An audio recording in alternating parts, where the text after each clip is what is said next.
So then it has been quite a while since I've done a video here on this channel, and the reason being, yeah, as you guys can probably tell, I've changed my setup yet again.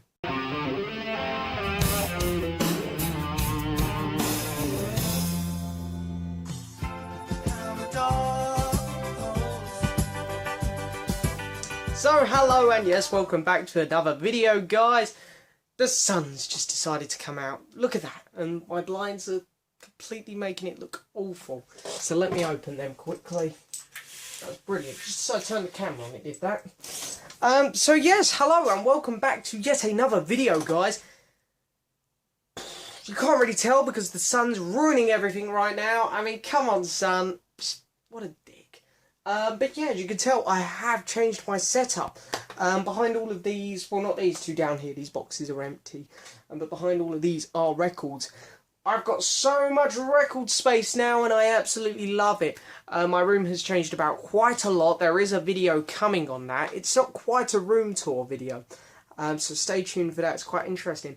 But yeah, that's the main reason I haven't made any videos in about 2 weeks. That's the reason I haven't picked up my new series, because I know a few people have been saying, you know, we all voted for our artists. When are you going to follow up with this new series idea? It's coming, guys. Last couple of weeks I've just had so much on. Everything in this room has been redone nearly. It's been crazy and mental, but bloody brilliant. And I've got to thank my dad for helping me make a lot of this stuff. But yeah, as you can tell, you know, it's all changed. It's all nice at the minute. Still figuring out if this is where I'm going to film my videos, because this is where my bed is actually. So I have to move my bed out every time I want to film, if I want to keep filming videos here. So we'll see if this is going to be my normal seat. But it's quite nice, because when I'm not doing album reviews, I'll have just records all behind me, because, you know, if I just take that out, show you guys what I mean, there's like a bunch of records behind there. So it is a nice little setup, so hopefully I can figure out a way to get myself seated here permanently. But anyway, that's my excuse for not making any videos in a couple of weeks. But we are back today, we are back to do an album review. You know, there's a lot of things I need to do at the minute here on the channel. A lot of videos I want to make, and a lot of them are being put back because of releases or other things. But all the videos I want to do will get done. Today I just wanted to come back with a simple video, so I thought let's do another album review. And I thought, you know, I feel like I need to reward you guys for sticking with me, because it's been 2 weeks since I made a video. I'm normally a lot better than that. I'm normally at least 1 video a week, normally 2. So I thought, you know, a lot of people come to my channel, Beatles fans. Let's do a solo Beatles album review. I've reviewed 5 Paul McCartney albums now, 3 John Lennon, and 2 George Harrison. So George Harrison needs his next one. And I'm going in chronological order with George. Dark Horse. Thinking about it though, I've actually reviewed 3 George Harrison albums. I'm going in order with Paul. From, you know, I've done his first 5 studio albums. With John, I've got all the John/Yoko ones out of the way with. With George, I've done All Things Must Pass, Living in the Material World. I'm going in chronological order. But my very first review here on this channel, the reboot reviews, was 33 1/3. So I'm actually done 1 George album out of place. So actually this is technically my 4th album review for George. But I forgot about that, because I think I'm going in chronological order. So anyway, here we are, George Harrison's Dark Horse. So in this review we're going to do the usual. I'm going to give you a bit of information about the album. We're going to go over each track individually, mark each track individually out of 10, show you my copy of the vinyl record. We're going to mark the artwork for this album out of 10, and we're going to add all them scores up, divide it by the total number of scores given, which give us an overall marking for this album out of 10. But we won't be done there, because then when we've done that, we've got to head over to the album ranking board, put it on the album ranking board, and see where it ranks compared to other albums we've reviewed here on this channel. Whew, that's a mouthful. So, let's get started. George Harrison's Dark Horse was technically his 3rd studio album, but if you are including Wonderwall music and electronic sounds, it's his 5th studio album, released on the 9th of December 1974. It hit number 4 in the US, and I'm not going to lie, I could not find where it hit on the UK. All I know is that it didn't even make the top 50. So the fact it didn't make the top 50 is not too great, considering his first 2 albums, also including The Concert for Bangladesh, was so well received. You know, these albums went over amazingly. So yeah, it's not great there. It's also his last album on Apple, which is kind of interesting because his own record label is called Dark Horse, and this is the Dark Horse album. But you can actually see that the Dark Horse was coming into I think George had already planned that was going to be his record label, because you could see it here on the cover. The album, you know, it's just got a lot of cool stuff going on. The album really has a lot of features on it. He sings about a lot of different things, mostly about the breakup of his marriage, also about the fact that she's going off, you know, his first wife, Pattie Boyd, going off with Eric Clapton, sings, you know, reflecting on the Beatles a bit again, got a lot of that kind of stuff going on. The album featured a lot of really cool musicians as well, such as Ringo Starr, Billy Preston and Ron Wood. The album at the time was not too well received by critics at all. Rolling Stones even pretty much destroyed it. A lot of people were calling it a mess. Not great. And of course Harrison had quite a bit of a vocal problem on this album. He conducted laryngitis during the sessions for this album, and then of course while he was doing the tour as well, and you could really hear that his vocals, he does struggle, but I really respect him for doing it and giving it, you know, all the effort that he did, because it turned out really good, to be fair. I think his vocals are poor on this album, but when you think about what he was going for at the time, he does a great job, really. So anyway, the album only has 9 tracks, so we can probably get this done in not bad time. So the opening track is Harry's On Tour Express. Not only did he open the album with this, but he also opened all his shows with this. You know, his very failed tour from 1974. He opened all of the concerts with it. And it's only one of 2 proper instrumental tracks George done in his career. Again, if we're not going to include the Apple Jam and the electronic sounds and the Wonderwall stuff. George didn't do many instrumental tracks. And it is a real shame, because this song and the other track he done on his last studio album, Brainwashed, Marwa Blues, are both fantastic instrumentals. It's a really good instrumental, this one. I like it a lot. It does a lot of, I guess some people would say that this song does get a bit annoying because it does get a bit repetitive, but I really like it. How it kind of folds back on itself a lot. The song has a lot going on. The guitar flow is great to it. You know, it is built around George's slide guitar signature sound. It flows well. It's got a lot of energy to it. It is a really fun song. It just opens the album up in great spirits. It's got great sax work on it. It is a really good song. I can't be too harsh on this one. I'm going to have to give it a 7 out of 10. It's a very fun instrumental track. Then we got Simply Shady, and for those of you who just went out and bought the album back in 1974, this is your first experience with George's temporarily damaged vocals. And the song really looks at his behaviour and his relationship over the last year before this album was released. It really looks into him and his wife's breakup as well. But the vocals are not great on this track. Sometimes his vocals get better on this album. This is unfortunately one of the weaker performances. I think it's because the track is quite drainy. The song's quite drones on a bit, and it is a really drainy song. The chorus is catchy, but overall the song is just okay. It really doesn't do much. It doesn't go anywhere. And yeah, you do have to put yourself in the mood for this one. But I don't mind it. It's an okay song. So I'm going to give this one a 6 out of 10. Then we get a song called So Sad, which was originally meant for Living in the Material World, and is about the breakdown of his marriage. As I say, we get a lot of songs about his marriage breakdown. And yeah, I really enjoyed the guitar work on this track. Plus the vocals are much better here. See, the vocals, they work with some songs and then they don't work on others. They didn't really work on Simply Shady, but they work okay on this track. The song picks up quite well. For me, the song is quite good, really. It is quite catchy and quite fun at times, so I don't mind this track as much. I'm going to give this one a 7 out of 10.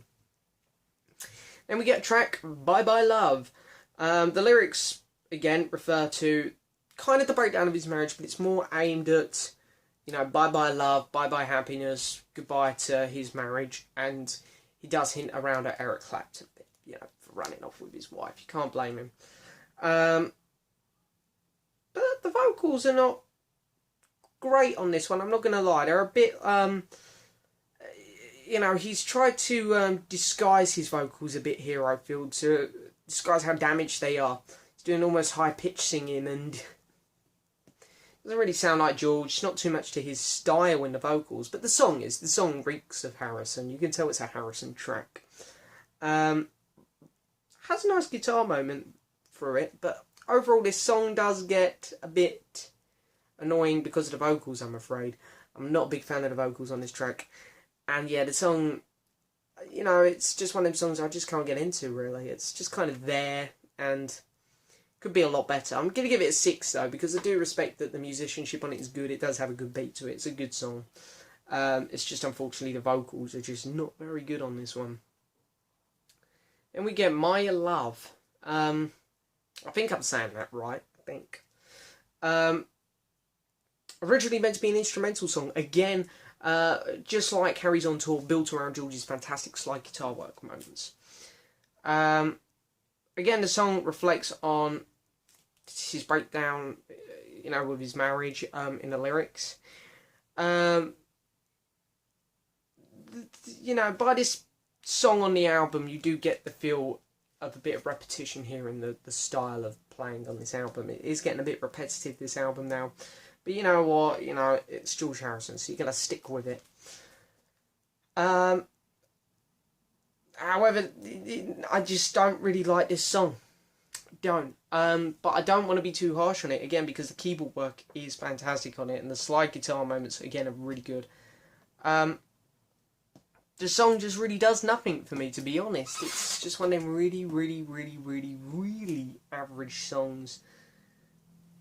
There's nothing to dislike, but for me, there's nothing to like at the same time. So I'm just going to give this track a 5 out of 10.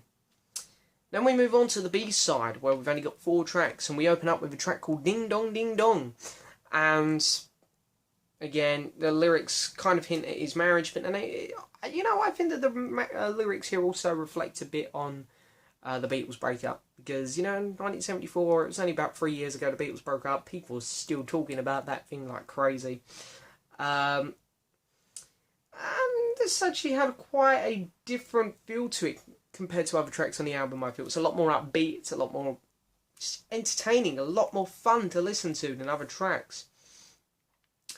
You could hear George really struggling to sing this song at times, which is the only real problem I have with this song.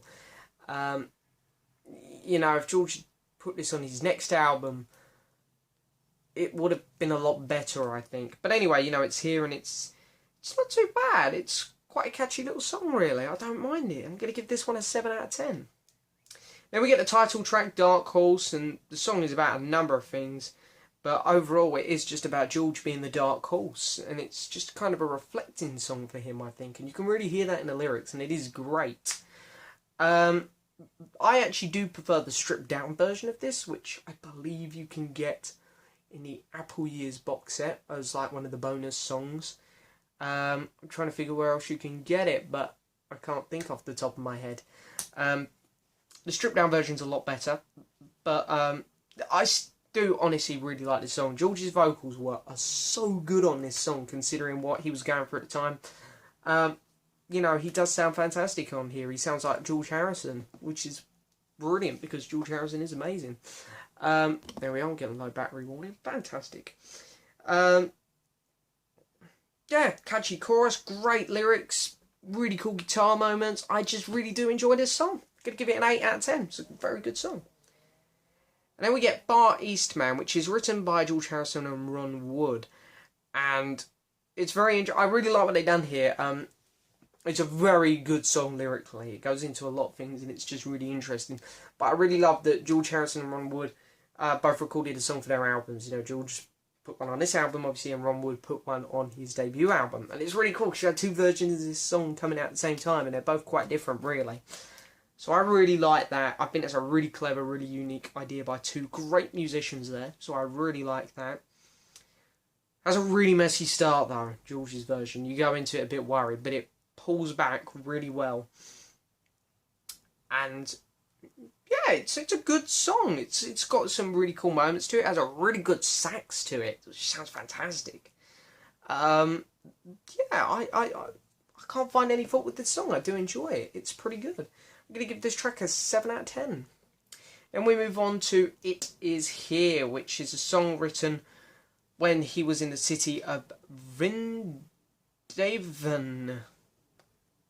Don't know, I'm sorry. I've written down the name of the place he wrote it, which was clearly a mistake because I have no idea how to say the name of the city. But he wrote it while he was not in England or America, I'll say that. It was, I'll take a guess and say it was probably India or somewhere out there, where he wrote this song. And it was inspired by Ravi Shankar, of course. And right at the start of the song, you do get the Hare Krishna kind of feel to it, where you think he's trying to redo that. But then he goes into his typical George style, and he reverts back to the Hare Krishna sound for the chorus parts of the song. And honestly, I love the Indian influence. I'm not against what George done with all the Indian instruments and the Indian percussions and whatnot, and Ravi Shankar. I actually really like that sound that George created. So I really do get behind his song. It's a good song, but it does get a bit repetitive. That is the problem. He goes back to his chorus so much, and by the end of the song, 'cause it's not a short song either, by the end of the song you are like, thank God that's over. But it is a good song, honestly. I can get behind it. I enjoy it a lot. It's just repetitive and a bit overblown. I'm going to give it a 6 out of 10. It is a good song though. I do like it. So anyway, there's all 9 tracks. Let's take a look at my copy of the vinyl record. Now, I have 2 different versions, well 3 technically. I've got the one in the super duper awesome George Harrison box set. I've got another one just up here. This is a later pressing, I believe. There's also an MFP pressing where this is the cover, which I'd like to get. But I believe this is my original. This is a complete original, I believe. And it does have all the inserts, which is nice. So you get a bit of a Sgt. Pepper redo here on the cover, which I like. I think that's quite cool, quite clever. Of course, George at the top and he's blue. And you've got all these really awesome symbols here along the top, which all mean something to George, which is nice. And of course, as I say, you can see the Dark Horse logo coming in there, which is cool. Back cover, I really like that photo. It's really cool. And then there is the gatefold, which is quite comical, really. I think this is quite a nice gatefold picture. And then, of course, you have all the track listings along the top as well. And then let's have a look at what you get in this, because you get a lot. So here is the record. And it's quite cool what George done here, you know. Paul done this on Wildlife with him and Linda. Put George on the A side, or well, put Paul on the A side, Linda on the B side. We got George and Olivia here. You know, it's quite cool, I guess. I like what John done more with Yoko. It's like they were morphing into each other on their Sometime in New York City album. I thought that was really cool. George now doing it. It's pretty cool that, you know, it's kind of like, other than Ringo, because he didn't do it for some reason, but the other 3 Beatles have all kind of done that on their albums. Funnily enough, it was all their 3rd studio albums as well, which is pretty cool. But George jumping on the bandwagon here, I feel a bit bad for Olivia, because this album is all about his... So much of this album is about his breakup with Pattie Boyd. I do feel bad for Olivia being on this album. But it is a nice gesture, you know, George was... You know, I'm sure she was very happy that George, you know, said, hey, do you want to just take a quick snappy? We'll put you on the album a bit. I'm sure she was quite happy for that. But, anyway. Here's the inner sleeve, which is nice, all the notes. I really like this. And then, of course, we get a little lyric sheet, which is nice if you want to sing along. Try and add some good vocals on a couple of the songs. Sorry, George, I'm only joking. So, yeah, I actually really like the artwork for this album. It's a really beautiful package. I'm going to give it a 9 out of 10, the artwork. So anyway, what I've done is I've added up all of the scores and divided it by 10 because there were 9 tracks plus the artwork, which takes us up to a 10. And this album out of 10 is going to get a 6.8. So now what we've got to do is we're going to head over to the album ranking board and see where it ranks on there compared to other albums we've reviewed here on this channel. So then, yeah, even my cupboard has changed in my new room update, so I can't keep this in my cupboard like I used to. So we have had to find a new home for it. But anyway, here we go. George Harrison's Dark Horse. It's going on the album ranking board. And I don't have anywhere to put it on there. I'm going to have to move some things about. And I hope that the album ranking board doesn't come up stuck, which it already has. This is great. This is fantastic. Okay, so I'm going to move Phil over there, who's on a 6.7 on No Jacket. And Dark Horse is going to squeeze in there. And look, it's coming undone. The album ranking board's coming undone like I said it would. It's unfolded. It's bloody brilliant. So I'm just going to hold it now. So yeah, it's kind of funny because it has... Dark Horse has beaten out a George Harrison album, which I actually think is better than George Harrison. 33 1/3. I do actually prefer 33 1/3, and it's on a 6.3. But it just shows that when you start analysing these albums, you know, when you think about it more, things do change. So anyway, but then of course we have Living in a Material World on an 8.1, and All Things Must Pass on a 9.3. So that's it for the album ranking board. Just chuck it over there. I know a lot of you guys are laughing at me right now, and it is a bit embarrassing. I'm going to find a proper home for the album ranking board at some point. But yeah, I'll just turn my camera so you can see there is a new cupboard in my room. So, the original place that the album ranking board was, can't fit it, the doors are too small on that, so I can't put it where it was before. But anyway, that is it for this album review, guys. I hope you've enjoyed it. I've had a lot of fun. George Harrison's Dark Horse.